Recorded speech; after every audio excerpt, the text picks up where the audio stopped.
पारख प्रकाशी जो भये गुरुदेव आप, बंदों चरण तिनके भले जेहि प्रेम सद्गुण तीर हैं प्रेमी। चाल मन जो प्रेम दिल साचार है वही, शोध गही तब प्राप्ति होए स्थिति वह आप ही ने नाशि भ्रम मार्ग।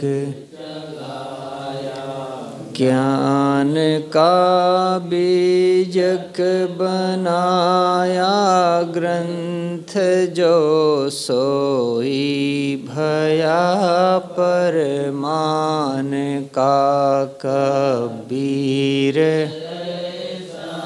नाम जहि सोई जनाया जान का,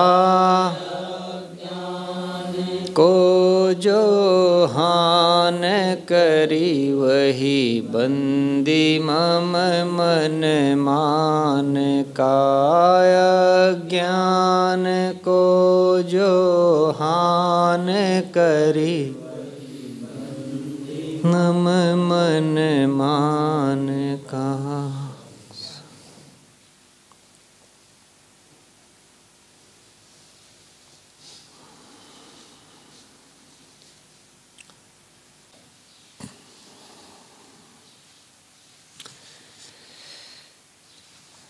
रमैनी 56। दिन दिन जरे जलनी के पाऊ, गाड़े जाए न उमगे काहू। कंधन देई मस्खरी करई, कहूँ धो कौन भांत निस्तरई। अकर्म करे और कर्म को धावे, पढ़ि गुनी वेद जगत समझावे। छूछे परै अकारथ जाई, कहाँ ही कबीर चित चेतहु भाई। दिन दिन जरे, दिनों दिन, दिन पर दिन जरे जल रहा है। जलनी के पाऊ, जलनी के पाँव के पास जल रहा है।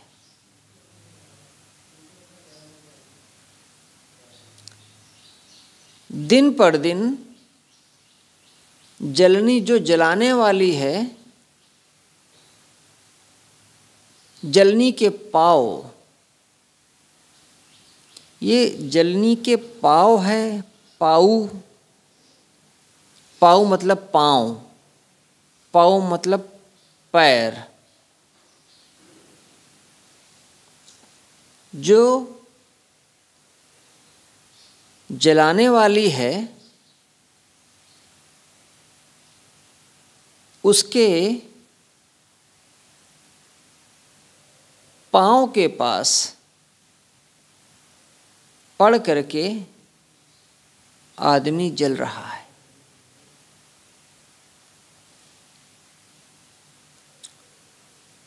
इसका जो अर्थ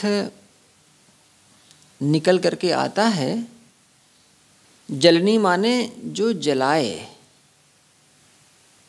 कौन जलाता है? मन की कामना, विषयों की इच्छाएं, वही जलाती हैं जीव को।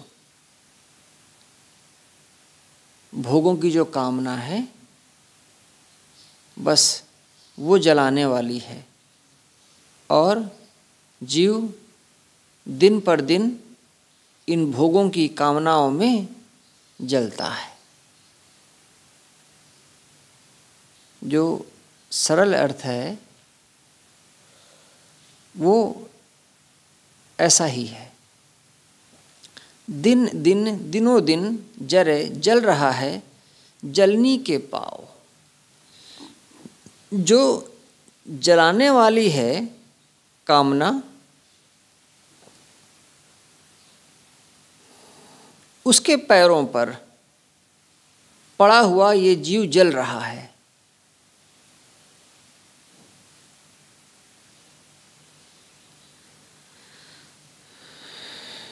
गुरु जी ने लिखा है, मन में लोभ की कामना हो या कि पुत्र की कामना हो या कि सांसारिकता की कामना हो अथवा भोगों की और चाहना, यही जीवों के लिए जलाने वाली जलनी है। जैसे आग में घी डालने से आग कभी ठंडी नहीं होती, वैसे ही भोगों में उलझ करके भोगों की ज्वाला कम नहीं होती।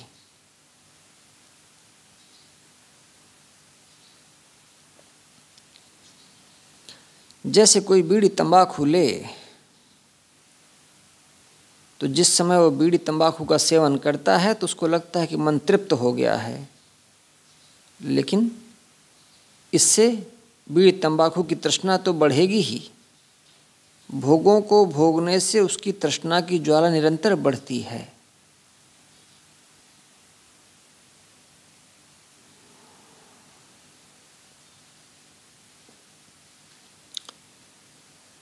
गाड़े जाए उसी में गड़ता जा रहा है, न उमगे काहू, उमगने का, उबरने का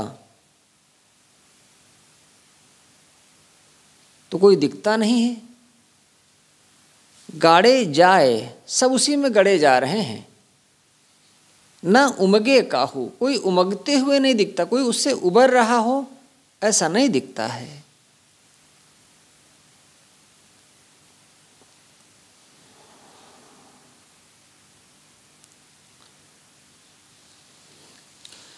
जीव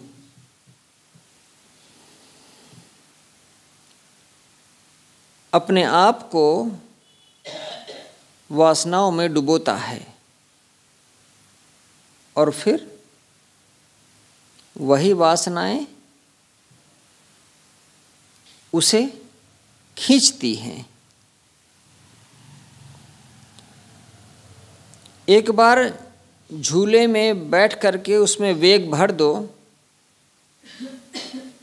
तो न चाहते हुए भी झूलने वाले को कुछ समय तक वह झूला झुलाता रहता है।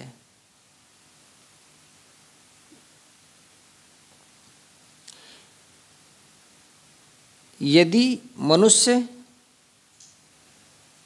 झूले में वेग न भरे तो झूला कुछ समय में अपने आप रुक जाएगा और वो झूले से उतर सकता है। मनुष्य यदि मन में अपने भोग क्रिया का वेग न भरे तो धीरे धीरे वासनाएं शांत हो जाएंगी। ये पहली पंक्ति, दिन दिन जरे जलनी के पाऊ।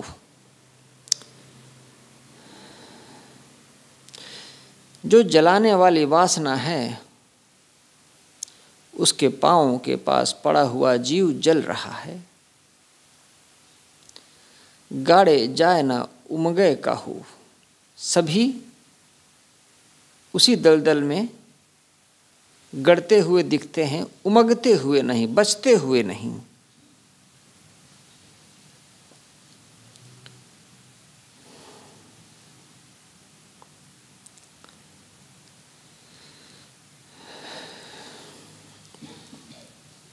सदगुरु कहते हैं न उमगे काहू, कोई इन विषयों के दलदल से निकलता नहीं। प्रश्न यह होता है कि क्या कोई नहीं निकलता? यदि कोई नहीं निकलता तो संसार में त्यागी कैसे देखे जाते। कहने का आशय यह है कि कोई विरला ही इस दलदल से निकलता है, बाकी दुनिया तो उसी में धंसी जा रही है। लोग पढ़ते लिखते हैं, आधी जिंदगी तैयारी करते हैं उसी संसार के दलदल में धंसने के लिए। कोई विरला ही इस दलदल से बचने की कोशिश करता है। कंधन दे मस्खरी करई, मस्खरी मस्खरापन, मजाक, मस्खरापन दिखाते हैं। कंधन देई, कंधों से लग जाते हैं और हंसते हैं।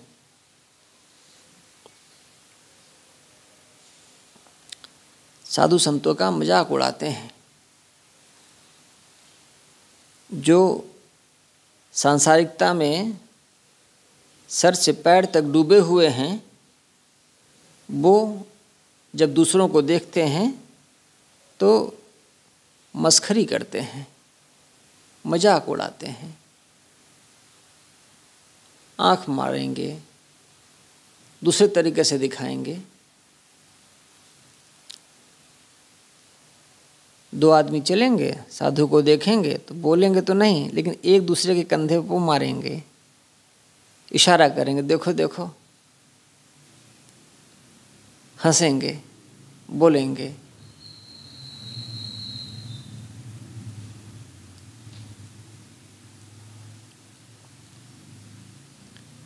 दो कम उम्र के साधु चले जा रहे थे, वैष्णव साधु थे।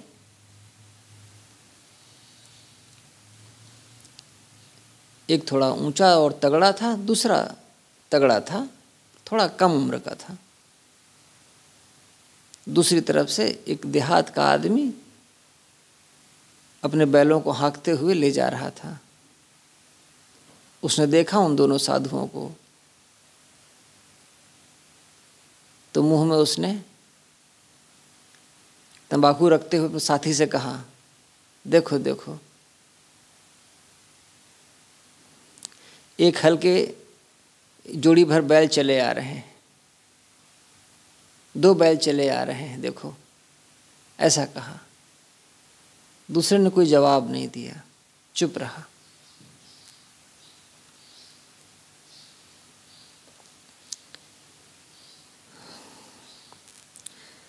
साहब कहते हैं, ऐसे लोगों का कैसे निस्तार होगा।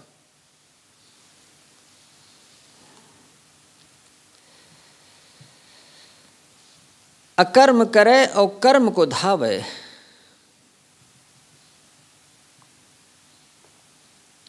अकर्म करते हैं, अकर्म का अर्थ होता है कर्म न करना, निष्क्रिय रहना, पर यहाँ अकर्म है दुष्कर्म, गलत काम। अकर्म करे और कर्म को धावे।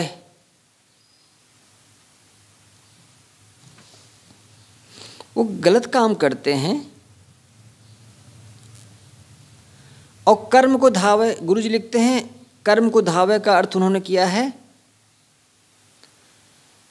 अच्छे कर्म के फल चाहते हैं। काम वो बुरे करते हैं और कर्म को धावे, अच्छे कर्म के फल की इच्छा रखते हैं। पढ़ी गुनी वेद जगत समुझावे। पढ़ गुन करके वेदों को, शास्त्रों को दूसरों को सुनाते हैं।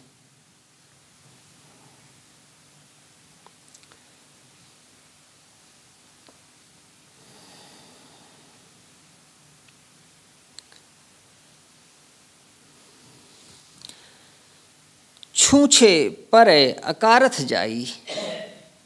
छूछे खाली हाथ, अकारथ जाई व्यर्थ गया।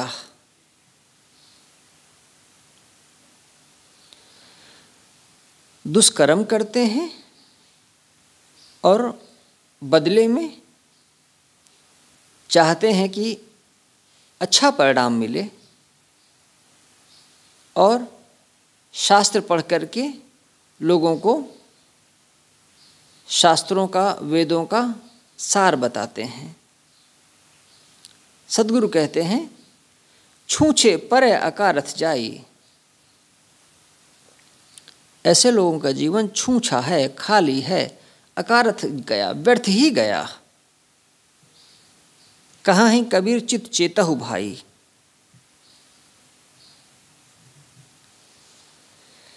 चेतो, सावधान हो। शास्त्र ज्ञान से काम नहीं बनने वाला।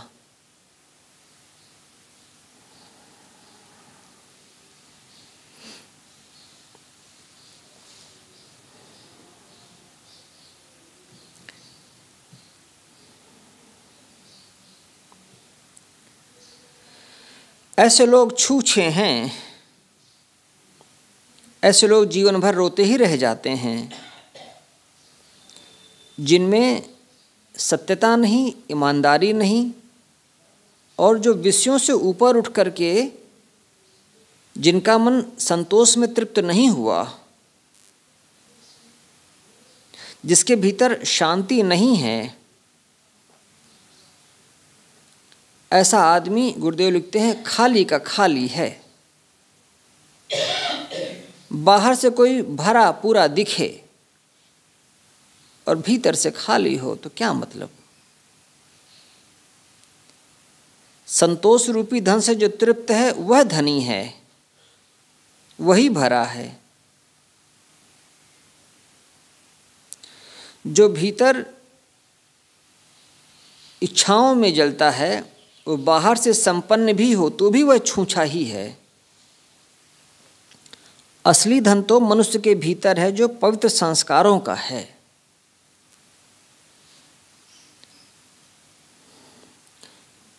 व्यक्तित्व व्यवस्थित हो, संस्कार पवित्र हो, समझ अच्छी हो, संतोष हो और आत्मतृप्ति।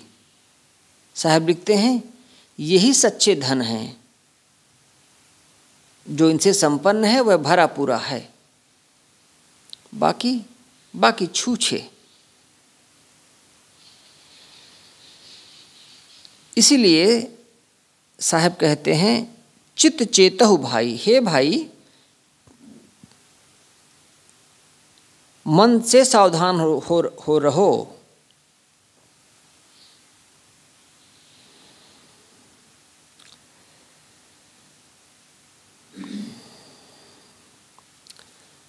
रमैनी 57। कृत्या सूत्र लोक एक अहई। अहई यानी है। लोक एक अहई, एक लोक है। कृत्या सूत्र, कृत्या यानी कृत्रिम, कृत्या यानी निर्मित, बनाया हुआ, आदमी का बनाया हुआ। सूत्र, सूत्र माने वचन, सूत्र माने वाणी। कृत्या सूत्र बनावटी वाणी।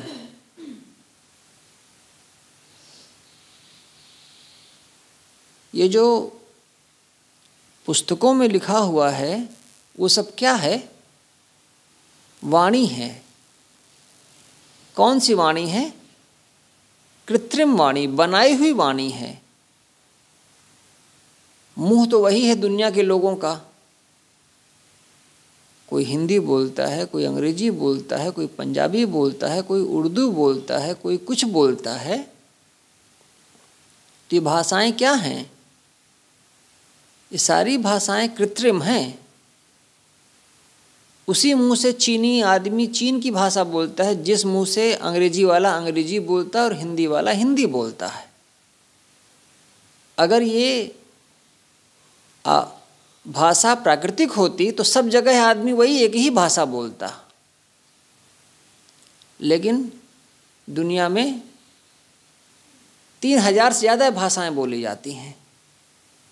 इसका मतलब है ये आदमी की बनाई हुई है। यही है कृत्या सूत्र, कृत्रिम वाणी।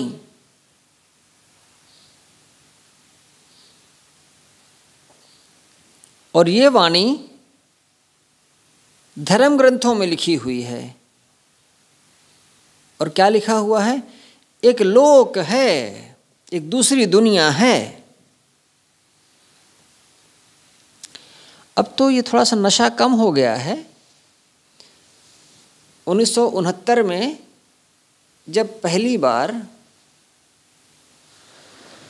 नील आर्मस्ट्रांग चांद पर अपने कदम रखे, शायद 22 जुलाई 1969 की घटना है। पहली पहल जब आदमी ने चांद पर अपने कदम रखे, 1969 की घटना है वो। तब दुनिया में खासकर धार्मिकों के मन में ये बड़ा चक्कर था कि वो चांद को देखते थे तो कहते थे चांद पर देवताओं का वास है। तो जब चांद पर वो पहुंच गए तो उनसे पूछा गया, वापस जब वो आए, तो तुम चांद पर उतरे थे? वो कहे हाँ, हम चांद पर उतरे थे। तो वहाँ तुम्हें कोई भगवान देवी देवता कुछ दिखे? उन्होंने कहा ऐसा तो कुछ दिखा नहीं। तो क्या दिखा? कहे गड्ढे दिखे, धूल माटी कंकड़ पत्थर, कोई ऊंची जगह कोई नीची जगह, यही सब दिखी। तो वो पादरी, ईसाई पादरी हंसने लगे। कहे हमको बेवकूफ़ बना रहे हो? किसी पहाड़ पर उतरे होगे तुम लोग और चले आए हो और कहते हो चांद पर उतरे हो। चांद पर उतरते हो चांद का देवता जरूर दिखता। ये सब पुस्तकों को पढ़ पढ़ करके ही आदमी के मन में है कि ऊपर कोई लोक है और वहाँ पर देवताओं का वास है। साहब कहते हैं ये है क्या? कृत्या सूत्र, कुछ वचन हैं कृत्रिम बनावटी। उन्हीं वचनों में आता है कि एक ऊपर एक लोक है। वहाँ के जो रहने वाले हैं वो कैसे हैं? 1,50,000 की आयु कहई। ऐसा कहा जाता है कि वहाँ लोग 50 लाख बरस जीते हैं।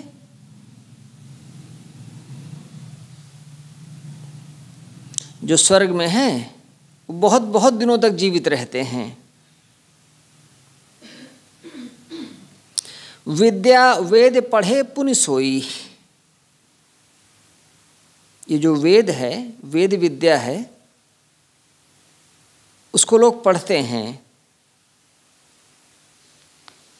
और पढ़ गुन करके वचन कहत ऐसी बात कहते हैं, प्रत्यक्ष हो मानो प्रत्यक्ष ही देखे हैं वो।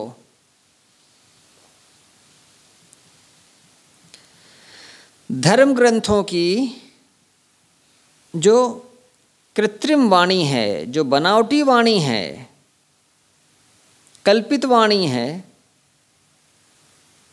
उसको नाना मत के गुरु लोग पढ़ते हैं और पढ़े पुनि सोई, और पढ़ते हैं और वचन कहत वचन कहते हैं, प्रत्यक्ष हो मानो प्रत्यक्ष ही देख रहे हैं, सामने देख रहे हैं। नाना मत के गुरु लोग स्वर्ग का ऐसा बढ़ा चढ़ा कर वर्णन करते हैं मानो वे स्वयं प्रत्यक्ष देख कर आए हैं।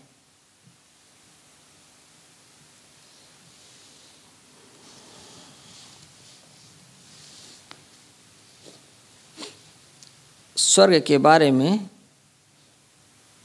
गुरुजी ने लिखा है,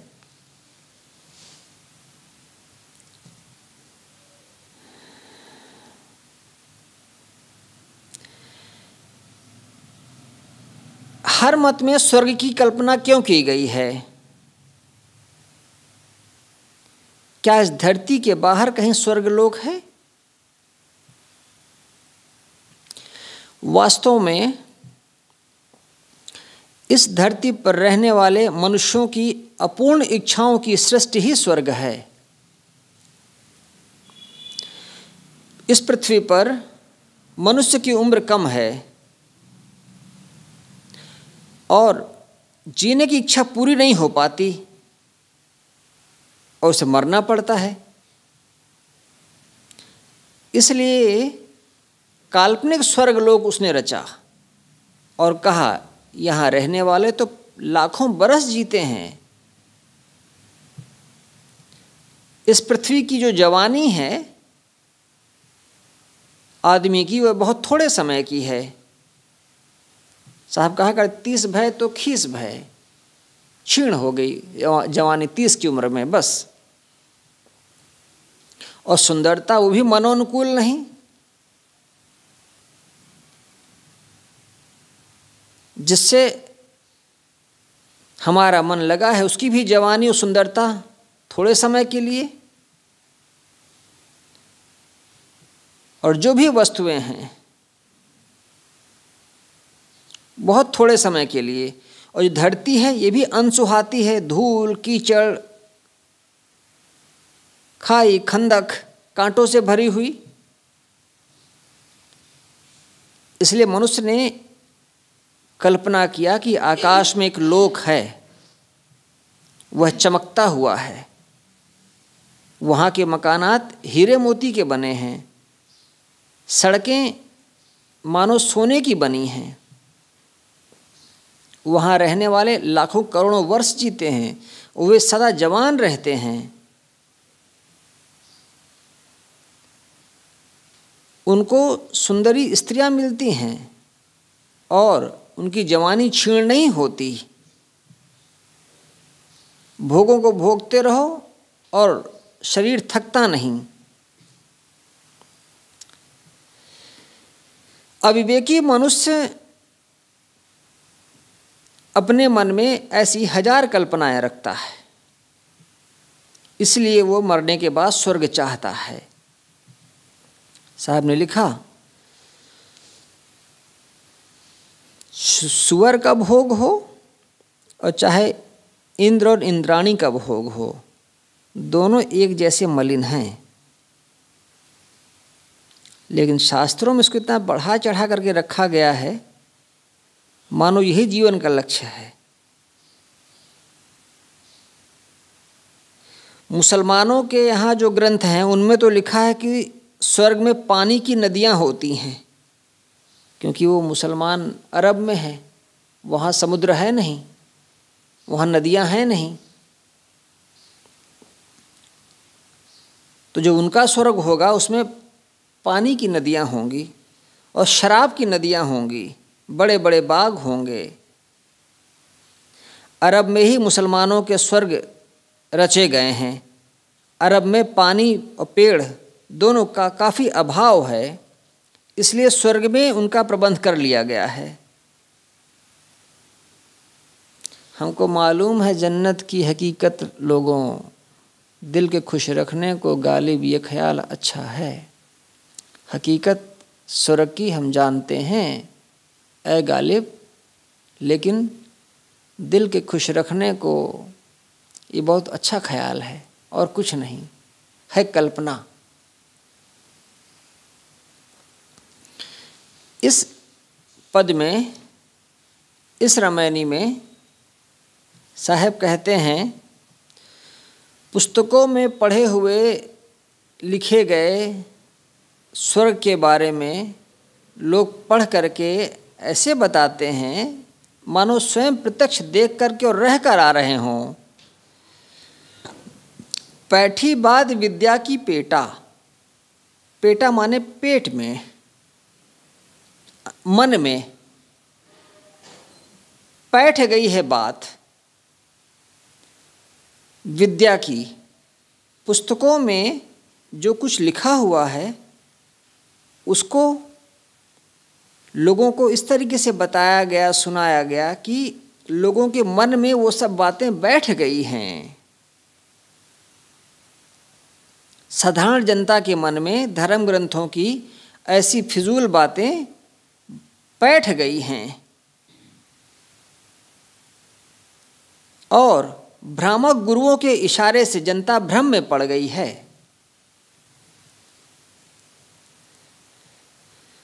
वाहुक भरम भया संकेता, वाहुक सामान्य लोगों को भ्रम हो गया है। संकेता गुरुओं के संकेत से, गुरुओं के इशारे से जनता भ्रम में पड़ गई है।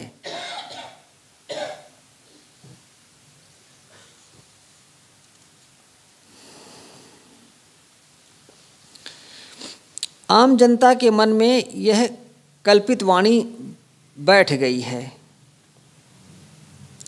जब स्वयं मुल्ला और पंडित भ्रम में पड़े हैं तो बेचारी जनता क्यों ना भटकेगी। इसी झूठे स्वर की कल्पना में यज्ञ में पशुओं की बलि दी जाती थी। आगे चल कर के भारतीय परंपरा में यज्ञों में हिंसा बंद हो गई, लेकिन मुस्लिम समाज में विचारों की उदारता न होने से आज भी कुर्बानी के नाम पर लाखों पशु काट डाले जाते हैं। किस लिए? स्वर्ग पाने के लोभ में। खग खोजन को तुम परे, पाछे अगम अपार। पीछे जो अगम अपार वाणियाँ कही गई हैं, इस पंक्ति में ये जो अंतिम अर्धाली है, खग खोजन को तुम परे, पाछे अगम अपार। पाछे मतलब जो पहले, अगम अपार वाणियाँ कही गई हैं, उनको सुन करके ऐ लोगों, तुम खग खोजन में पड़ गए हो। खग, खग माने पक्षी। पक्षी को कैसे खोजोगे? कोई आदमी तोता पाला है अपने पिंजरे में और पिंजरा खुला रह जाए और तोता उड़ जाए, अब वो आदमी उस तोते को खोजने अगर निकले तो कैसे पाएगा? बस वैसे ही स्वर्ग है और स्वर्ग के सुख हैं। माने आकाश में कोई पक्षी को खोजे। तुम कल्पना के पक्षी को खोजने के चक्कर में पड़ गए हो। कैसे पाओगे? बिन परिचय कस जानी हो, अपना परिचय पाए बिना, अपनी वास्तविकता को परखे बिना तुम स्वर्ग कैसे जान सकोगे? कबीर झूठा है अहंकार, तुम्हारा स्वर्ग का अहंकार झूठा है। स्वर्ग गुरुजी ने इस रामायणी के प्रारंभ में जो शीर्षक दिया है वो दिया है, स्वर्ग आकाश में नहीं मन की पवित्रता में है।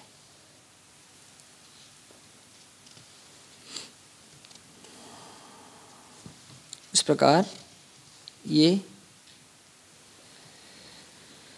रामायणी यहाँ से पढ़ी गई है। इसको और देख लेंगे। इसमें काफ़ी विस्तार से साहब ने शास्त्रों का उद्धरण देते हुए इसको बताया है। गीता का उदाहरण दिया है, आचार्य चतुर्सेन का उदाहरण दिया है, ऋग्वेद का उदाहरण दिया है। साहेब बंदगी साहेब, वंदन है गुरुदेव तुमको, वंदन है, वंदन है गुरुदेव,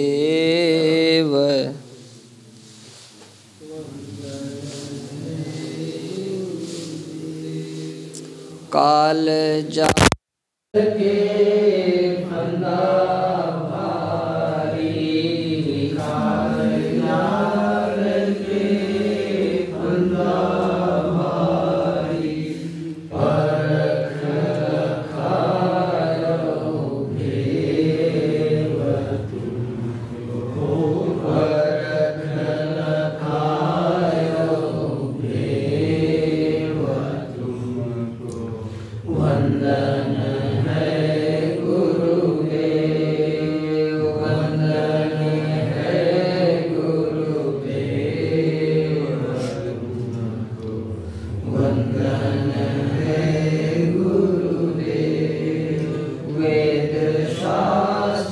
सब खोजत हारे, वेद शास्त्र सब खोजत हारे, मर्म न जानत केव तुमको, मर्म न जानत केव तुमको। वंदन है गुरुदेव, वंदन है गुरुदेव तुमको, वंदन है गुरुदेव। गुरु समान और को दाता, गुरु समान और को दाता, ताकि करिए सेवा तुमको, ताकि करिए सेवा तुमको। वंदन है गुरुदेव, वंदन है गुरुदेव तुमको, वंदन है गुरुदेव। साहिब कबीर